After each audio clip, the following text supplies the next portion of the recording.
Salam Gloria.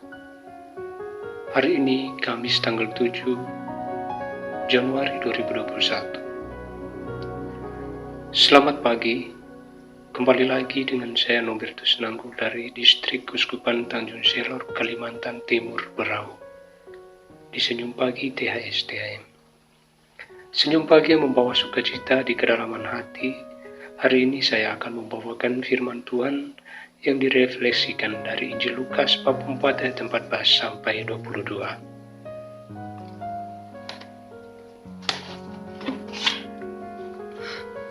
Yesus kembali ke Galilea. Dalam kuasa Roh kembalilah Yesus ke Galilea, dan tersiarlah kabar tentang Dia di seluruh daerah itu. Sementara itu Ia mengajar di rumah-rumah ibadat di situ, dan semua orang memuji Dia.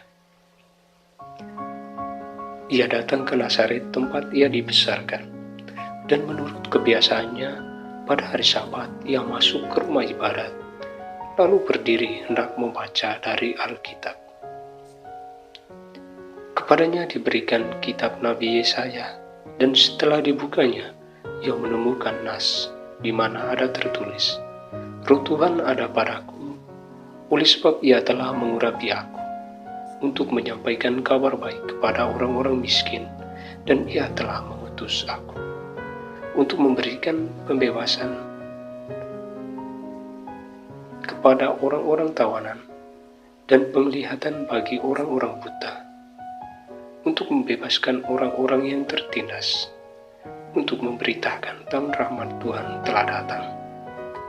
Kemudian Ia menutup kitab itu, memberikannya kembali kepada pejabat, lalu duduk, dan mata semua orang dalam rumah ibadat itu tertuju kepadanya. Lalu Ia memulai mengajar mereka, katanya, "Pada hari ini, genaplah nas ini sewaktu kamu mendengarnya." Dan semua orang itu membenarkan Dia, dan mereka heran akan kata-kata yang indah yang diucapkannya. Lalu kata mereka, "Bukankah Ia ini anak Yusuf?" Demikianlah Injil Tuhan. Terpujilah Kristus. Saudara-saudari yang seiman dalam Kristus, marilah kita merenung bersama dalam Injil yang kita baca tadi dengan tema panggilan hidup melalui iman. Teman-teman THST, panggilan hidup kita masing-masing punya bakat dan talenta yang diberikan oleh Tuhan sesuai kemampuan kita. Agar iman kita menuju iman yang dewasa, Tuhan punya rencana menggerakkan hati kita melalui kuasa dan Roh-Nya, karena Roh itu yang bekerja di dalam hati kita melalui bisikan dan suara masuk di dalam hati pikiran kita, dengan Roh yang bergerak untuk mengembangkan iman kita. Panggilan hidup kita adalah Tuhan punya rencana. Ia memberikan dan menuntun kita. Semenjak masih di dalam kandungan ibu pun, iman kita bertumbuh. Disitulah Ia mencurahkan rahmat melalui Roh-Nya akan panggilan dan perutusan iman kita. Mulai dari bayi hingga sampai memuncak dewasa, Ia telah memberikan panggilan hidup kita masing-masing, yaitu ada yang jadi imam, biarawan dan biarawati, ada yang jadi pelayan kesehatan, para medis, ada yang jadi guru untuk mengajar, dan sebagainya. Itu semua adalah berkat rahmat daripadanya, yaitu supaya kita ada punya tugas dalam pelayanan, yaitu untuk melayani Tuhan dan sesama lewat tugas dan pelaksanaan panggilan hidup kita masing-masing yang dipercayai kepada kita.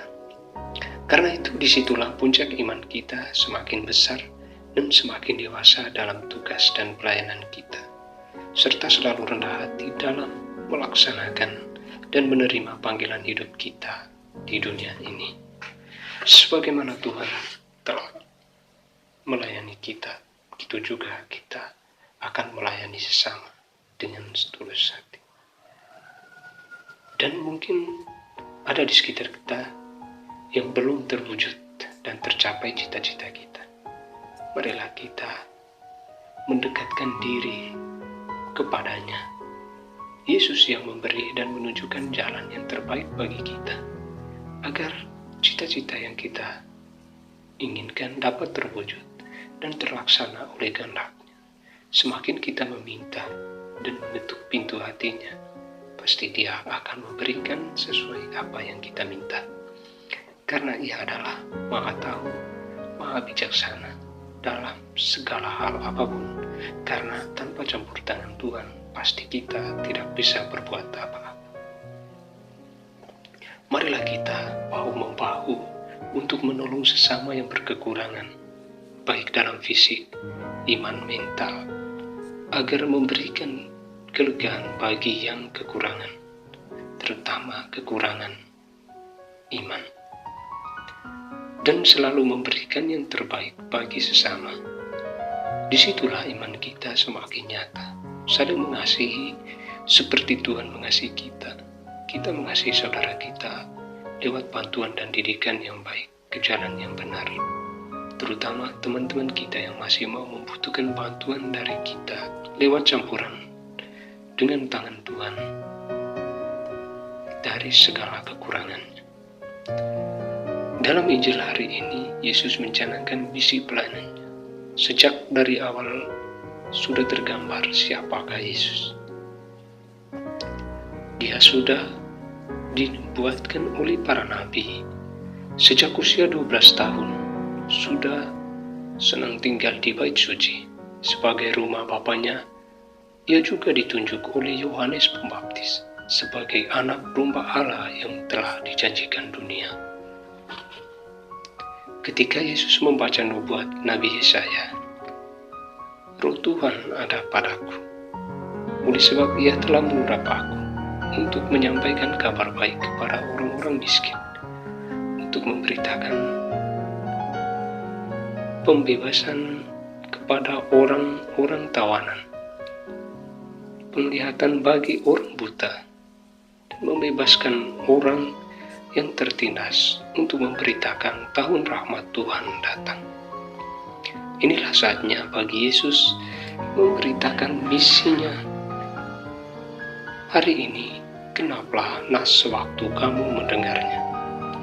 Yesus datang untuk mewujudkan pembebasan atau tindakan dan karya Yesus terarah pada misi pembebasan bagi semua orang. Kita ada di dunia ini juga punya misi hidup. Ada yang punya misi membuat sesama bahagia, ada lagi yang bermisi melayani keluarga, ada yang bermisi untuk iman demi mewartakan Injil. Misi itu sudah ditanam dalam diri kita masing-masing. Mari kita menggenapi misi kita supaya hidup kita berguna bagi dunia sekitar kita. Semoga demikian. Amin.